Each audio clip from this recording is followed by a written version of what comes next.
Genesis chapter 29. Then Jacob continued on his journey and came to the land of the eastern peoples. There he saw a well in the open country, with 3 flocks of sheep lying near it because the flocks were watered from that well. The stone over the mouth of the well was large. When all the flocks were gathered there, the shepherds would roll the stone away from the well's mouth and water the sheep. Then they would return the stone to its place over the mouth of the well. Jacob asked the shepherds, "My brothers, where are you from?" "We're from Haran," they replied. He said to them, "Do you know Laban, Nahor's grandson?" "Yes, we know him," they answered. Then Jacob asked them, "Is he well?" "Yes, he is," they said, "and here comes his daughter Rachel with the sheep." "Look," he said, "the sun is still high, it is not time for the flocks to be gathered. Water the sheep and take them back to pasture."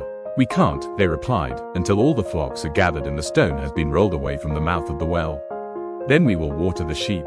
While he was still talking with him, Rachel came with her father's sheep, for she was a shepherd. When Jacob saw Rachel, daughter of his uncle Laban, and Laban's sheep, he went over and rolled the stone away from the mouth of the well and watered his uncle's sheep. Then Jacob kissed Rachel and began to weep aloud. He had told Rachel that he was a relative of her father and a son of Rebekah. So she ran and told her father. As soon as Laban heard the news about Jacob, his sister's son, he hurried to meet him. He embraced him and kissed him and brought him to his home, and there Jacob told him all these things. Then Laban said to him, "You are my own flesh and blood." After Jacob had stayed with him for a whole month, Laban said to him, "Just because you are a relative of mine, should you work for me for nothing? Tell me what your wages should be." Now Laban had 2 daughters. The name of the older was Leah, and the name of the younger was Rachel. Leah had weak eyes, but Rachel had a lovely figure and was beautiful. Jacob was in love with Rachel and said, "I'll work for you 7 years in return for your younger daughter Rachel." Laban said, "It's better that I give her to you than to some other man. Stay here with me." So Jacob served 7 years to get Rachel, but they seemed like only a few days to him because of his love for her. Then Jacob said to Laban, "Give me my wife. My time is completed, and I want to make love to her." So Laban brought together all the people of the place and gave a feast. But when evening came, he took his daughter Leah and brought her to Jacob, and Jacob made love to her. And Laban gave his servant Zilpah to his daughter as her attendant. When morning came, there was Leah. So Jacob said to Laban, "What is this you have done to me? I served you for Rachel, didn't I? Why have you deceived me?"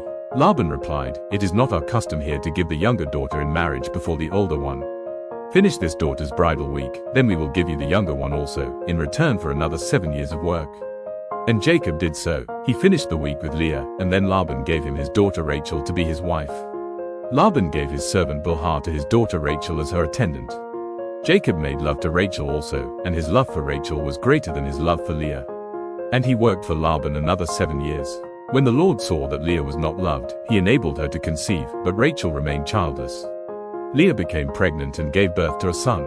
She named him Reuben, for she said, "It is because the Lord has seen my misery. Surely my husband will love me now." She conceived again, and when she gave birth to a son she said, "Because the Lord heard that I am not loved, he gave me this one too." So she named him Simeon. Again she conceived, and when she gave birth to a son she said, "Now at last my husband will become attached to me, because I have borne him 3 sons." So he was named Levi. She conceived again, and when she gave birth to a son she said, "This time I will praise the Lord." So she named him Judah. Then she stopped having children.